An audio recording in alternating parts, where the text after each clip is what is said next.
Hello, I'm Kai-Fu Lee, author of AI Superpowers and AI 2041. It's my pleasure to talk to all the attendees of the Congress of AI in Spain. AI is the most important revolution in the world, and it's incredibly exciting for me, as I'm sure it is for you, to be a part of this technological revolution. I do want to remind everyone, in the middle of all this excitement and all that AI will do for the world, disrupting every industry and making improvements to our lives, creating economic value, we should never forget that the future of this world is up to us. AI is a tool that we will harness and use to the advantage of the human race. And I look forward to sharing with you more ideas, and maybe I can talk to you in person in a future session. Thank you.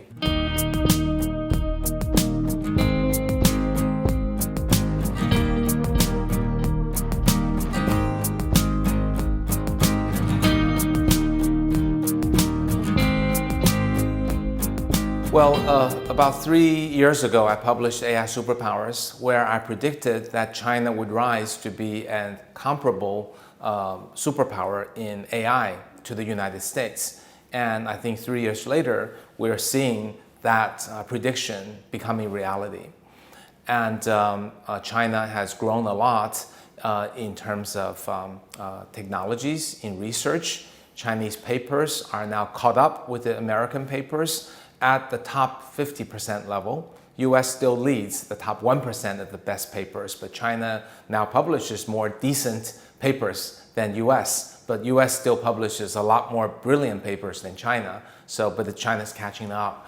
But more importantly, in terms of venture capital and the startup companies and the value of China's AI ecosystems and companies created, I think China has forged ahead. In my book, AI Superpowers, I talked about 4 types of AI. In Internet AI, I predicted US and China would be neck and neck, both very good, and I think that's roughly correct. In business AI, I predicted US is way ahead and China may catch up a little, but that didn't quite happen because I think COVID and work from home allowed US to digitize a lot of workflow, and a lot of brilliant American companies like C3 AI, Palantir went public. So I think US is way ahead in enterprise business AI. In perception AI, that is speech, language, and sensors and IoT, I predicted China would be somewhat ahead, and that's roughly correct.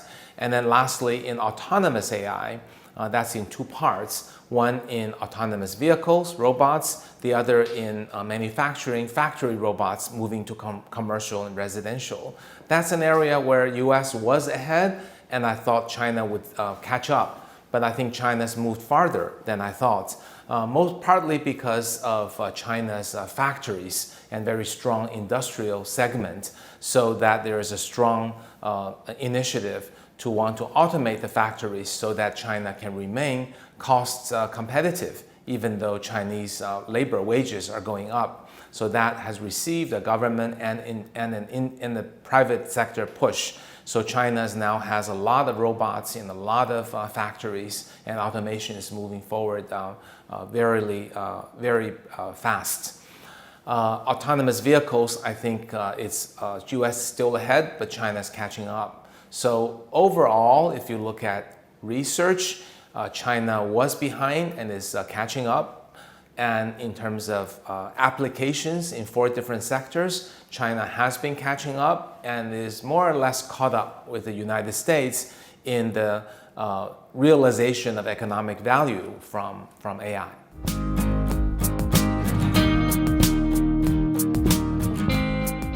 So Sinovation Ventures, my company, we invest in high tech in general, and AI is our specialty.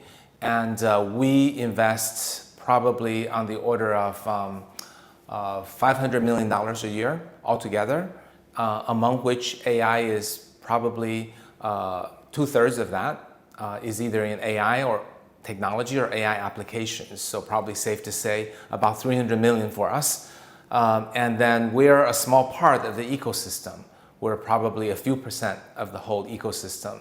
So the whole ecosystem is on the order of maybe $10 billion or so. I don't have the exact figure, but I think we're maybe 300 million in a $10 billion pot that invests in AI in China.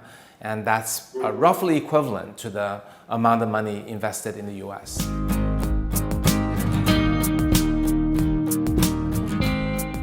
I think Europe is incredibly strong in research.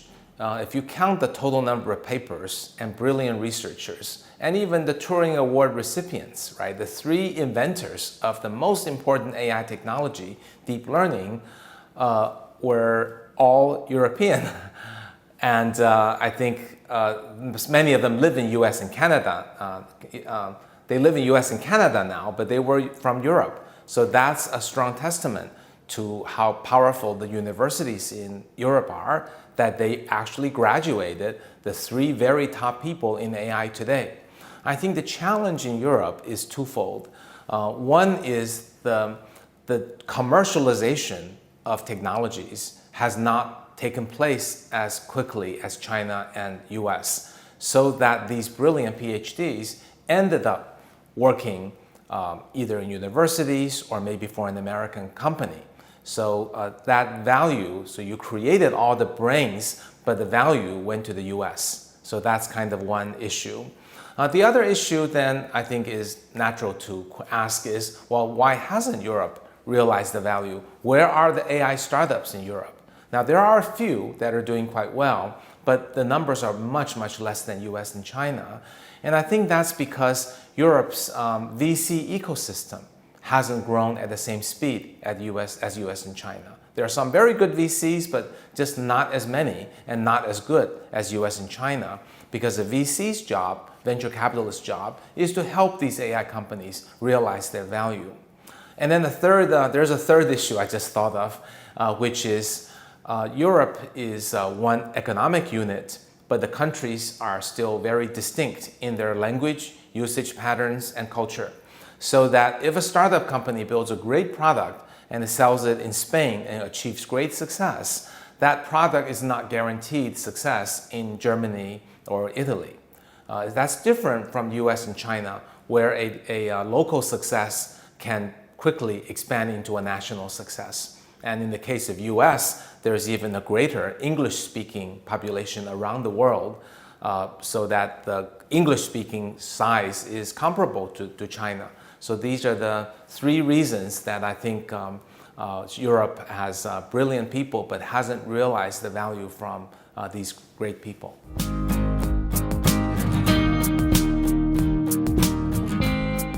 I'm most excited about AI as applied to healthcare because AI works when there's a lot of data. Think about why this Google and Facebook why are they so smart in guessing what we want to see? Why do they make so much money? It's because they have so much data, and they use the data to understand and second guess what people want to see and click and buy.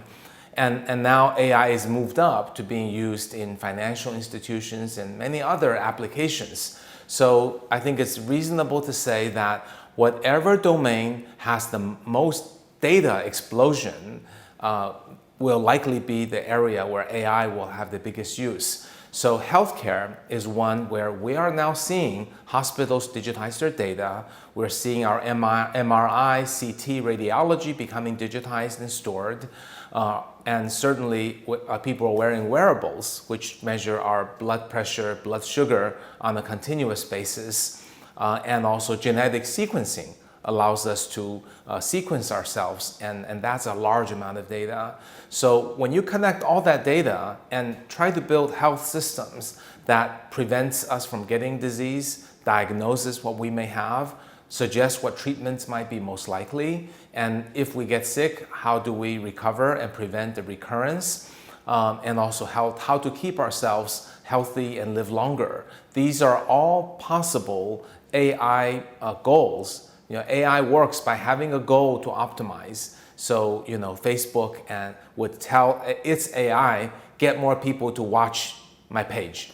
Amazon would say, get more people to buy my stuff. And an AI system could say, help make this person live longer and healthier.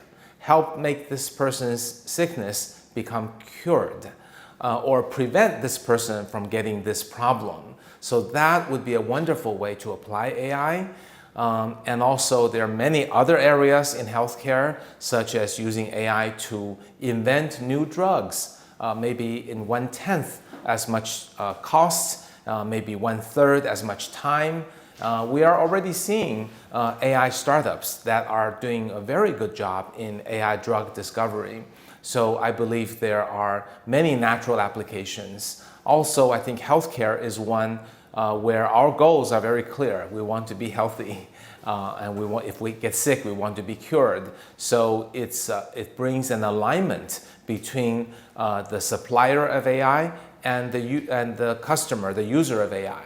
The patient and the AI system want the same thing, that is to be healthy. So the misalignment that we see today with internet systems, where a social network company wants to see us spend all the time on their data and on their content, but we want to be happy, entertained, and smart, that those goals are not necessarily aligned. But in healthcare, they're aligned, and it's AI for good. So that's my favorite area.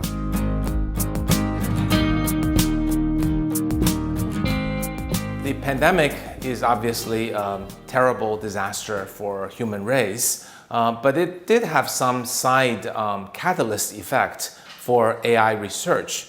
For example, I think many people are now working on how do we gather data to predict the possible next time that a pandemic may occur. We now know that a pandemic could be stopped earlier in any given country, but you have to know that it's happening and it's likely to be growing rapidly. So there are companies looking at all kinds of data, such as are there cities with a sudden surge of a certain kind of illness, and could that be the cause of some next pandemic? So that's using big data and AI to predict future pandemic and stop it before it gets big is one area. Another area is using AI to help come up with new drugs that can treat diseases as well as viruses, as well as potential vaccines. As we know, mRNA is quite effective, and it is a digital stream. So AI has a significant role to play. AI can also be used in very rapid testing of using robotics. This is not 20 years. This is happening now. We've invested in a company that is able to do with one robotic machine that can do 140,000 COVID nucleic acid tests per day. And that's 100 times faster than people. So that kind of rapid testing also becomes possible. And it's really because of COVID that has caused so much problem for all of us that is now pushed the frontier of research to go into all of these areas. And I think we will see greater progress now that we've learned our lesson from COVID.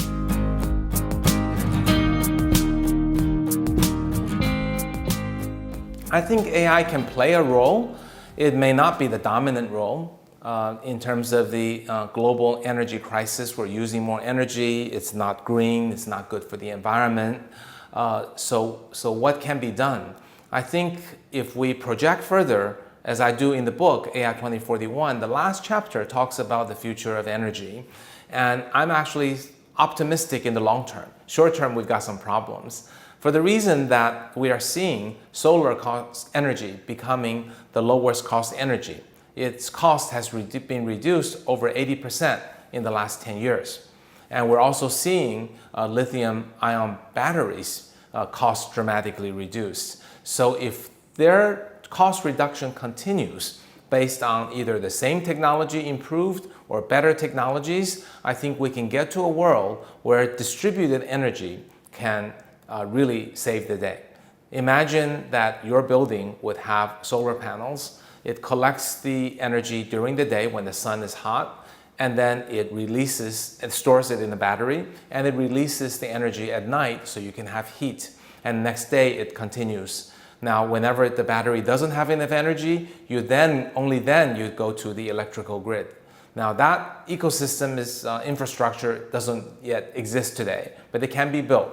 So, and with the cost continuing to drop 80+% every 10 years, we can foresee it would become not just good for the environment to use this new form of energy, but it's economical. It makes sense economically to do it. So I always believe that economic motivations is what will drive adoption much more than just environmental consciousness and ESG. So both are happening. So I feel optimistic that in 10 years, certainly in 20, we'll get to a world where most of our energy is using this distributed form of solar energy collected with ever more efficiency and stored in batteries that may be based on new technologies, maybe based on sodium technologies, maybe based on hydrogen technologies, but allowing us to see that continuous drop and that ability to collect energy and save it in a distributed fashion, thereby giving us lower cost energy. So the role that AI can play is in a number of ways. First, we've turned energy from a nature problem, that is, do we have enough gas and natural and oil and fossil-based fuel, or can we manufacture it? So we've turned a natural reserve problem into a manufacturing problem. So we just need to make the solar panels and batteries more and more cheaply over time so we can all get it. So manufacturing problem is certainly much more under our control because we're not subject to, discovering oil or something. And once it's a manufacturing problem, it's suitable for automation. So robots can make them. And then robots are taught by AI. So there's the linkage, right? AI makes automation, makes manufacturing, makes solar panels and batteries, thereby giving us lower cost energy.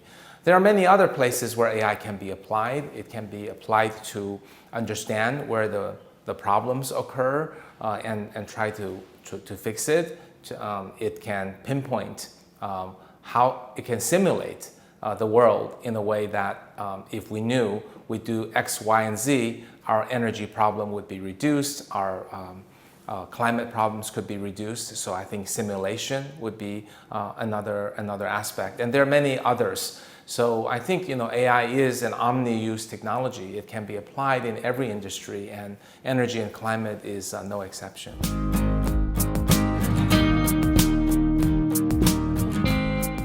Well, in 20 years, I think we're beginning to see changes where the economic systems may start to break down.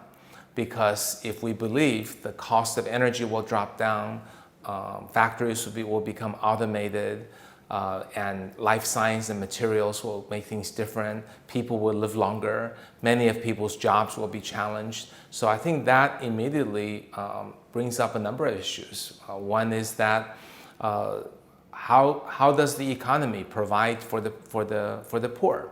How does the economy provide for people whose jobs are displaced? And another is if the world is one of plenitude, that is, we can make more than enough food and water to feed everyone and build shelter so people have no worries about their basic needs, then what is the role of money and what becomes people's new aspiration? And how do we have a system that continues to encourage people to work hard and also to do something that makes themselves feel like they're growing and that they have aspiration and the self-actualization. And if money isn't the sole object, then what would be? And also, if the cost of producing goods become so much lower, how do we ensure that companies don't create artificial scarcity? That is, they can build something cheaply, but they still market it to be very expensive. So I think there are many economic challenges we have. And I think because I don't think this will happen in 20 years, right? Changes in economic thinking and systems will take much longer to understand and evolve. So in the book, I just touch on the issues. I don't really have any solutions, but I think if people saw the problems, hopefully smart people will think about what things they should work on. And I think it will also be beyond 20 years when economic systems might change. But it's in 20 years we should see these underlying changes that ought to get people thinking.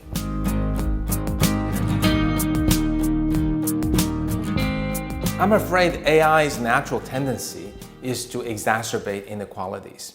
So it will help countries strong in AI to become stronger, just like it helps AI-rich companies to grow faster than startups, and AI experts to become more successful and powerful and richer than the average worker. So because it is so fast in growth and in value creation, it helps the strong become stronger.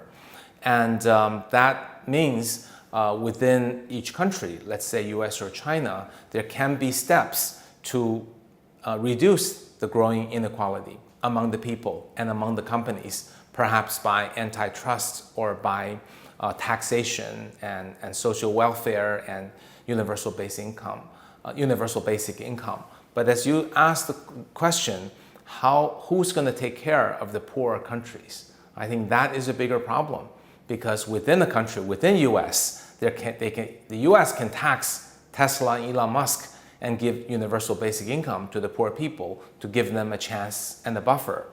And they can tax Tesla and give money to small, medium business. But who is going to help the poorer countries who currently don't have a strong economy, and worse yet, don't have a lot of technologies and AI technologies, and don't have a lot of data to drive that. So that I think is an issue. We're seeing some countries come up with various suggestions and requests, and I think those should continue. One is for countries to assert that the data belongs to my country, so they must reside within the country, and there should be some way to share the success and wealth with the people from whom the data is collected, so that it's not just making Facebook and Google rich, but that the citizens of the poorer countries, if their data is being collected, they should get some remuneration. Other things would be countries really should pick their smartest and brightest that are mathematically inclined and send them to the best universities and learn AI and other technologies, because it's clear the importance of technologies are increasing.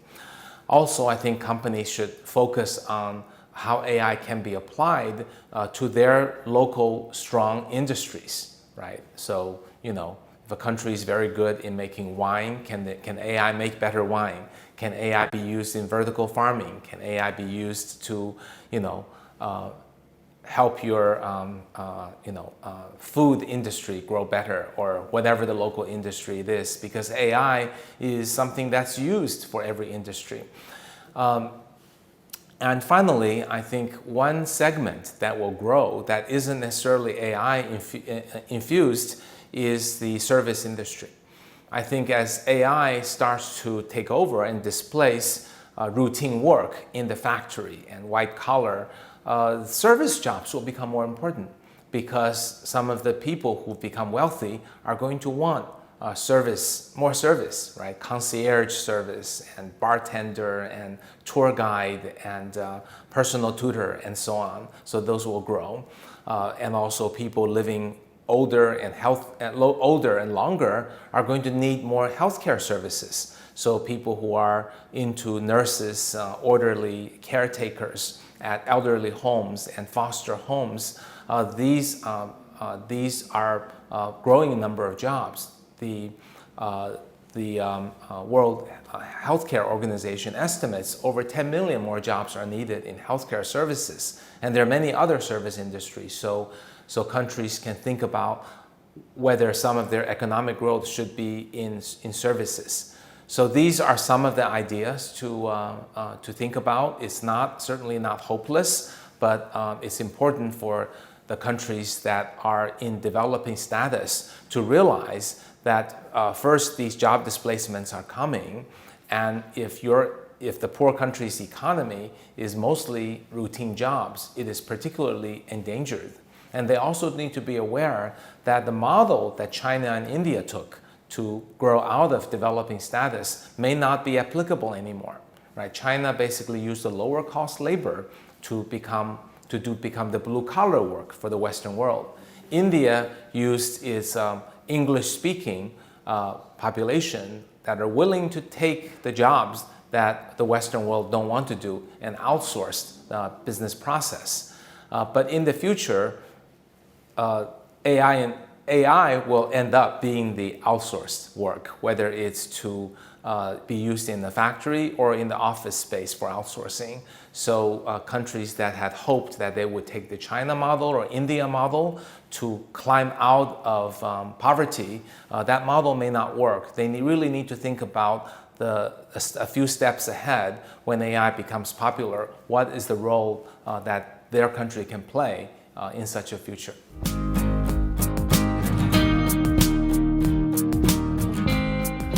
Yes, one of the stories in AI 2041 is called quantum genocide.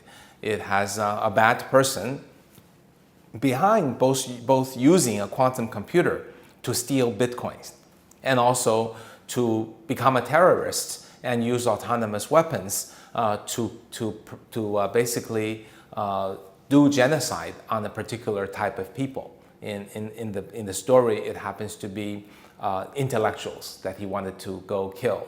And the danger in autonomous weapons is that you can already build a drone that has an ability to hone in on the person, seek and find the person, hone in on the person, fly near the person, and point blank shoot the person dead. So that capability is effectively a $1,000 assassin that carries almost no liability for the terrorist, because it's not like suicide bomber. You have to wrap a bomb around yourself and go sacrifice your life in order to kill someone, or someone holding a gun to shoot someone point blank, risking that their picture will be taken or police will trace them down. You're letting a drone do the killing.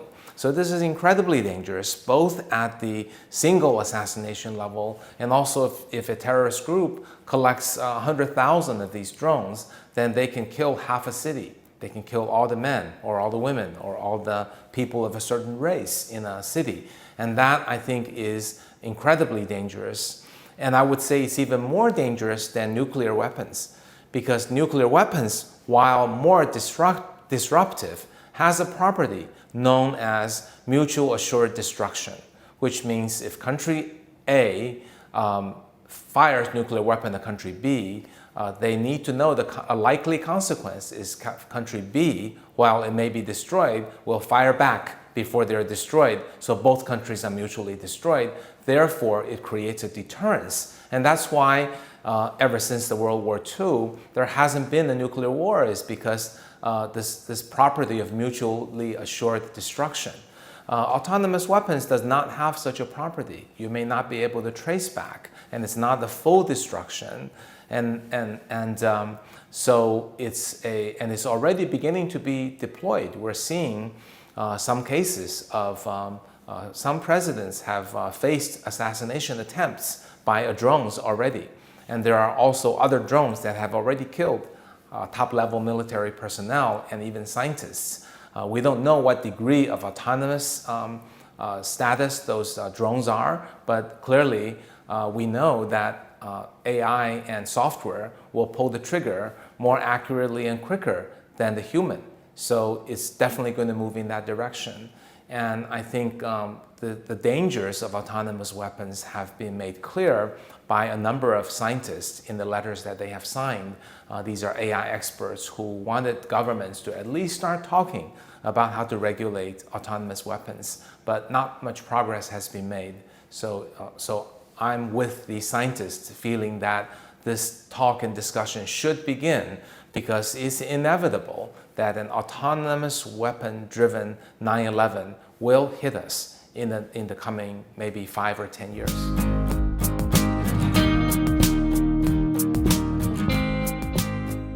I can see two possible outcomes. One is that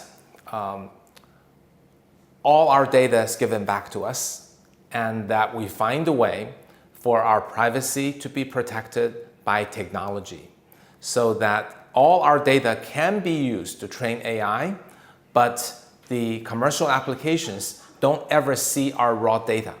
So people are working on that area. It's called privacy computing. It's very consistent with the GDPR and what Europe is trying to do. And I think GDPR as it exists today makes protection decent, but makes it hard to aggregate the data to deliver value from AI. But if we had privacy computing, then the future might allow us to have our cake and eat it too. It's an American slang describing you can have best of both worlds. And the way privacy computing would work is that you would keep your data in places that you trust. Let's say I trust my hospital to have my medical data, but nothing beyond that. So if Spain wanted to develop a great cancer treatment for its citizens, it could say, hey, each hospital, take all your patient records and run this software to train on all your patients. Then don't show me the app. Don't show me all the data for each individual, but just give me the aggregated model from each hospital. Then the hospital models can be grouped together for a grand AI that's built out of every citizen, but no, it doesn't see any citizen's data. So that is a possible future in which we get our data back, and through some technology, it becomes usable for AI, but doesn't expose your privacy. I think there are still a lot of issues. This is not proven, but it's a possible direction. Another possible direction is to say, hey, AI will work so great if it had all of my data. Imagine if Google somehow knew everything about me. It can provide even a better service. But I'm already very worried about the data they already have. So what can we do? Well, possibly you can have an entity that really has all of your data, that you trust that entity. And that entity could be your intelligent agent or your phone, or it could be a company that you trust, or a government that you trust, could be any of the cases. And then you trust your data to that entity, but no one else. And that entity would then negotiate on your behalf with various companies. So let's say I have a personal assistant that has all my data, and then Facebook says, I want to know where Kai-Fu lives. Then the agent would say, why do you need to know that? And then Facebook would say, well, I need to send the package he just ordered. Then the agent would say, okay, you can have it, but it's encrypted. You need to delete it after you use it, right? Or if it says, Facebook says, oh, I just want to target him with ads. If I know his address, he'll get better ads. Then my agent will say no. But another person who doesn't mind getting targeted by ads might say yes. See, the problem with privacy for us is all of us want to give our data to as few people as possible. But these AI, these systems, they don't work if they don't have some data from you. And we individually don't know enough about what the apps are doing to give them data occasionally. So then the result is I take all the data back, then nothing works. Or I give you all the data, then I don't know what you'll do with it. So what we really need is an intelligent gateway that I trust to give only the minimal data, and then it's anonymized or encrypted as much as possible to the least number of people, depending on how much I care about privacy. The last point I would make is I think everyone's entitled to a different view of privacy. Some people might say, hey, I don't need any privacy in this world. Everybody living in the open is a good thing. I'll give you all my data, but I want all the conveniences. I might even want to be paid because I gave you all the data. That's one extreme. The other extreme is I don't want any conveniences. I don't want AI even. I can live with primitive, dumb services, but no one can have any of our data. And then everything in between. So the right system to protect privacy is one that that's set up at the right level for each country and culture, and then allows a certain degree of customization to accommodate each individual differences. And I talked about two possible methodologies that might reach there. This is like 10 to 20 years out in the future.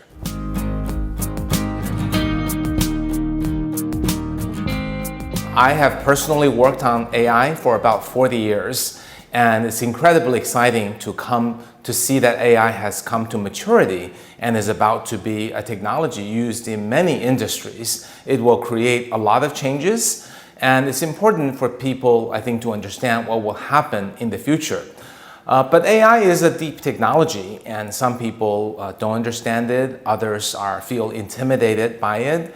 So I wondered if we painted a picture of our lives 20 years from now that is entertaining from a storytelling point of view, but also scientifically accurate on what's feasible. So I sought out a co-author, Chen Qiufan, who is a well-known science fiction writer, and then we proceeded to write the 10 stories that present our future vision in 10 different parts in the world as a way to excite, stimulate, and entertain people. And at the same time, they would learn all about AI.